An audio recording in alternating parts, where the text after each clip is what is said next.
자, 지금 읽었듯이 이렇게 우리가 베드로의 부인하는 그 이야기를 하고 있습니다. 예수님께서 뭐 향유의 이런 오늘 본문에 읽었던 옥합의 여인이나 이런 많은 고친구들을 보는데 결국 예수님의 제자 베드로는 예수님을 배반하고 유다는 예수님을 팔아넘길 계획을 갖고 있습니다.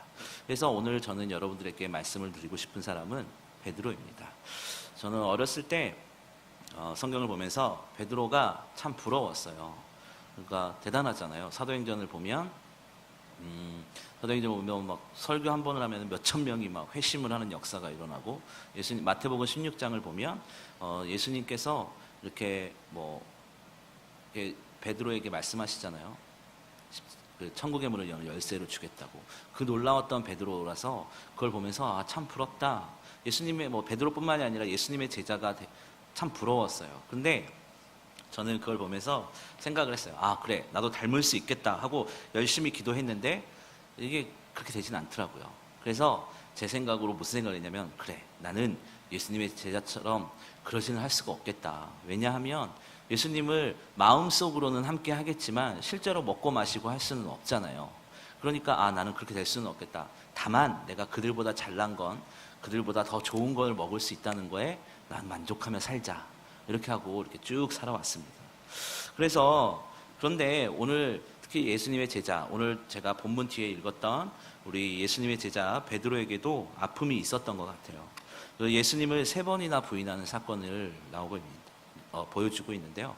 이 앞에서와 같이 본문에 우리가 읽었던 것처럼 예수님께서 이런저런 일들을 막 경험하면서 예수님의 제자들이 분명히 깨달았을 거라고요. 예수님은 정말 대단하시고 메시아고 구주시고 그러는데 결국 예수님의 제자 중에 베드로는 예수님을 배반하게 되어 있어요. 그래서 왜 베드로가 예수님을 부인할 수밖에 없었을까? 왜 그렇게 자신만만해하던 베드로가 예수님을 부인하고 예수님을 이렇게 모른다 할까? 그 생각을 오늘 이 시간 함께 은혜를 나누기 원합니다.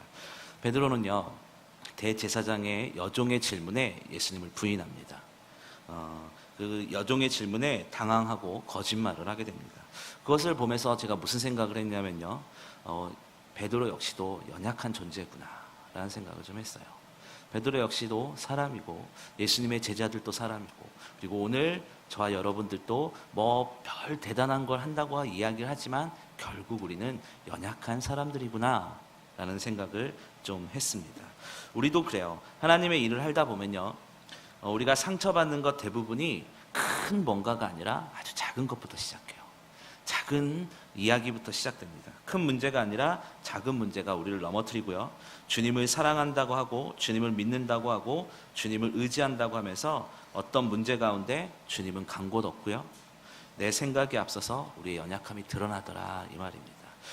오늘 본문에 향유를 부은 여인은요, 자신의 모든 걸 내어놓았어요. 우리는 제가 청년들을 가르칠 때 청년 중에 한 명이 저한테 이런 질문을 하더라고요. 목사님, 헌금을 내는 게 너무 아까워요. 어떻게 해야 될까요? 라고 그러더라고요. 그래서 제가 뭐라고 그랬겠어요? 정말 고민을 하다가 무슨 이야기를 했냐면, 자, 보아라. 우리는 하나님께 드리는 것은 그냥 쉽게 생각을 하면 하나님 앞에 드린다 이런 표현을 쓰지만 내 것이 아니기 때문에 하나님께 그냥 버린다라고 생각을 해라 라고 얘기를 했어요. 하나님께 드린다는 것, 하나님께 바친다는 것은 내 거를 이렇게 뭔가를 드리는 게 아니라 하나님께 드릴 것을 돌려드리는 거거든요. 결국 우리의 마음도 마찬가지예요. 우리의 마음도 하나님 앞에 내 일정 부분에 이런 걸 떼어주는 게 아니라 우리의 마음을 드리는 겁니다. 베드로는요, 본문 뒤에 읽었던 31절에 베드로는요, 자신의 연약함을 고백하는 눈물을 흘려요. 본문에 그 일을 생각하고 울었더라라고 하고 있어요. 마태복음 14장 31절 우리 다시 한번 읽어보도록 하겠습니다. 같이 읽겠습니다. 시작. 베드로가 힘있게 말하되 내가 주와 함께 죽을지언정 주를 부인하지 않겠나이다 하고 모든 제자도 이와 같이 말하니라. 아멘. 네, 베드로가 예수님을 부인하는데 여기 지금 읽은 데서 뭐라고 있어요?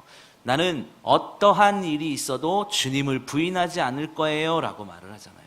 내가 어떠한 일이 있어도 주님을 배신하지 않을 거예요 라고 이야기를 하고 있어요. 그런데 그 뒤에 가면 예수님을 부인한다니까요. 오늘 저와 여러분에게 무엇을 이야기하고 있느냐면요, 우리가 별 뭐 아무리 뭔가를 한다고 해도 우리가 뭐 하나님 내가 이렇게 하겠습니다, 저렇게 하겠습니다라고 이야기를 하지만 결국엔 우리는 그것 때문에 상처를 받을 때도 있고요. 그것 때문에 내 자신의 연약함을 보게 된다라는 거예요. 베드로가 내가 죽을지언정 주님을 부인하지 않겠다라고 이야기를 해요. 왜냐하면 그런데 예수님을 부인하거든요. 그것은 자신의 연약함을 알았기 때문이에요. 우리는 신앙생활 가운데 누군가에게 상처를 주기도 하고요. 누군가에게 상처를 받기도 합니다. 한때는 열심을 낼 때도 있었고 어느 순간인가 내 스스로 시험을 들고 상처를 받아서 예배하기도 기도하기도 힘들어할 때가 있어요. 우리가 교회를 오지만 내 마음이 심히 실족하여서 향유를 붓는 게 문제가 아니라 내가 힘들어 죽겠다라고 그러면서 앉아는 있지만 전혀 하나님을 예배하지 못할 때가 있다라는 이야기예요. 그럴 때 어떻게 하시겠어요? 그럴 때 어떻게 하시겠냐는 이 말이에요. 베드로는요, 오늘 제가 뒤에 읽었던 베드로의 얘기를 언급하는 것은 베드로는 자신의 연약함을 깨달았다는 겁니다. 오늘 이 시간 우리도 우리의 연약함을 알아야 됩니다. 내가 이것밖에 되지 않는구나. 하나님 앞에서 아무것도 아니구나. 이런 눈물의 고백이 있어야 하나님께서 우리의 마음을 만지신다는 이야기입니다.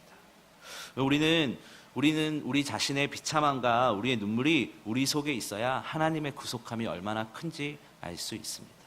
우리의 모든 걸 드렸던 옥합을 바쳤던 여인처럼 이 옥합을 성경에서 성경학자들이 얘기하는 거 보니까 옥합이랑 그 옥합을 바쳤던 것을 얘기하니까 이 뚜껑의 끝을 탁 깨가지고 예수님께 부었다고 그러더라고요. 그러면 이건 옥합으로서 가치가 없는 거거든요.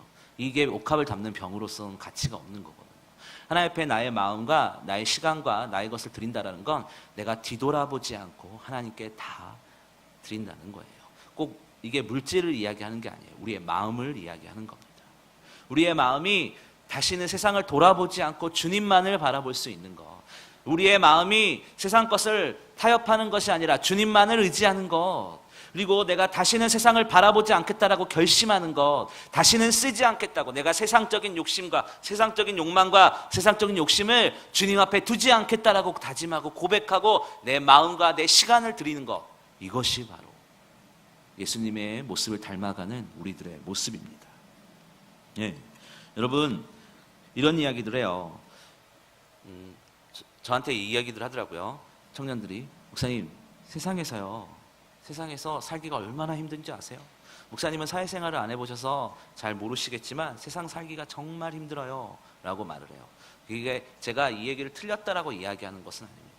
이야기가 잘못되었다고 하는 것은 아닙니다. 그런데 여러분 그거 아세요? 순종하는 것은요, 그러니까 순종하는 건 어려워요. 물론 순종하는 건 어려운데요. 그런데 순종은 이렇게 저렇게 이렇게 하는 게 정해져 있어요. 그래서 그거 따라가면 되는 거예요.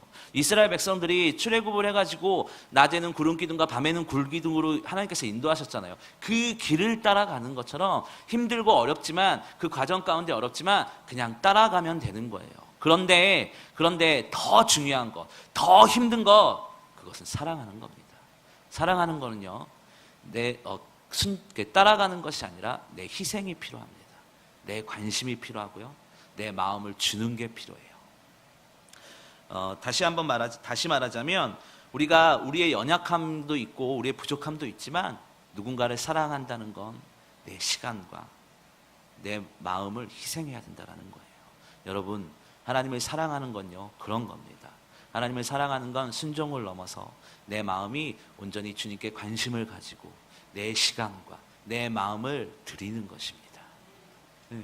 우리의 약함과 우리의 부족함은 우리의 힘으로 살 수 없고 주님의 뜻이 아니면 죽을 수 없다고 고백하며 살아가는 것이 바로 성도라 이 말입니다.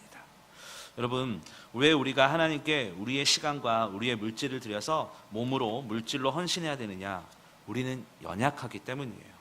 우리는 부족하기 때문에 하나님이 아니면 안 되니까. 하나님밖에 없습니다. 우리의 마음에 평안함을 주는 건 바로 예수 그리스도의 이름이니까. 그러기에 순종하고 사랑하는 겁니다. 그리고 더 나아가 하나님을 사랑함으로 수고하는 것. 우리가 교회가 부흥을 이야기하잖아요. 부흥을 하려면 전도해야 하잖아요. 그럴 때 그 전도가 쉬운 건 아니에요. 하지만 기억할 것은 우리의 시간과 우리의 마음과 우리의 수고를 하나님의 나라를 위해서 희생하는 겁니다. 네. 이 시간에 왜 앉아 계세요? 이 귀한 시간에 집에서 TV도 있고 친구들과의 만남도 있는데 왜 이 시간에 이 자리에 앉아 계세요? 우리의 시간을 하나님께 희생해 드리는 거잖아요. 하나님께 드리는 거잖아요. 그럴 때 우리는 수동적으로 그냥 앉아 있는 것이 아니라 내 마음을 하나님 앞에 드릴 수 있는 귀한 고백이 있기를 원합니다. 하나님과 우리의 관계가 그래야 돼요. 하나님께서 우리를 탁 잡으셨어요. 탁 잡으셨어요. 그럴 때 우리는 어떻게 해야 될까요? 주님을 사랑하면 되는 겁니다. 주님을 의지하면 되는 겁니다. 예수님의 제자들이 주님을 따랐던 것처럼 향유를 부은 여인이 모든 걸 주님 앞에 바쳤던 것처럼 우리의 마음을 드릴 수 있는 여러분들이 되시기를 바라요. 네. 한 발 더 나아가서 우리가 기억할 것은요, 그럼에도 불구하고 하나님은 사랑이시다라는 겁니다. 십자가에 달려 돌아가시고 다시 살아나신 주님이 베드로를 만나십니다. 그리고 뭐라고 하시는지 아세요?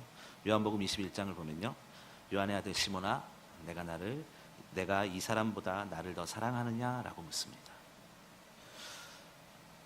그리고 요한복음 21장 19절을 보면요, 베드로에게 나를 따르라라고 말씀하십니다. 네, 그렇습니다. 사랑하는 베드로야, 배신자 베드로야, 저 같으면 그럴 것 같아요. 네가 나를 배신했니? 내가 너에게 그렇게 많은 이적들을 보여주고 천국의 열쇠도 주고 허락하였는데 내가 너에 위해 교회를 짓겠다라고 말했는데 네가 나를 배신해라고 할 것 같아요. 그런데 주님은 나를 따르라라고 말씀하십니다. 여러분, 주님이 오늘 우리에게 물으십니다. 날마다 쓰러지고 날마다 넘어지는 우리에게, 날마다 죄 짓는 우리에게, 주님의 말씀을 들으며 날마다 찔리는 우리에게, 우리 앞에 도망치고 싶은, 주님 앞에 도망치고 싶은 우리에게 주님 물으십니다. 네가 나를 사랑하느냐? 여러분, 이 시간에 주님 사랑합니다라는 고백이 있기를 원해요. 네. 하나님과 함께 된다는 것, 하나님과 함께 한다는 건 그런 겁니다. 하나님과 함께 하면서 주님 사랑합니다라는 고백이 우리 입술 가운데 있어야 될 줄 믿습니다. 주님 사랑합니다라는 고백이 우리 가운데 있어야 되고요. 네. 다시 한번 이야기하지만 한 가지만 더 이야기할 것은, 여러분, 이스라엘에는 법계는 상징성이 있는 거였거든요. 하나님을 사랑한다는 게 어떤 거냐면요, 이스라엘의 법궤가 사무엘상에 보면 홈리와 비느하스가, 엘리 제사장의 아들 홈리와 비느하스가 법궤를 뺏깁니다, 블레셋에. 그런데 그 법궤가 다시 이스라엘로 들어올 때가 언제였는지 아세요? 다윗 때였어요. 그 사이에 누가 있었냐면 사울왕이 있었어요. 사울왕은요, 하나님의 법궤에 관심이 없었던 것 같아요. 하나님의 법궤가 하나님의 전으로 이스라엘로 들어오는 걸 원치 않았던지 아니면 관심이 없었던지 그랬던 것 같아요. 여러분, 하나님을 사랑한다는 것은 관심을 갖는 겁니다. 네. 다윗이, 그래서 사울왕은 법궤가 다윗 왕 때까지 그렇게 밖을 떠돌고 있어도 관심이 없었던 것은 자신을 바라보았기 때문이에요. 자신이 중요했기 때문이에요. 여러분, 오늘 이 시간 우리가 무엇을 중요하게 생각하고 계세요? 내 자신이 잘 먹고 잘 살고 내 자신이 중요하다고 생각하십니까? 아니요.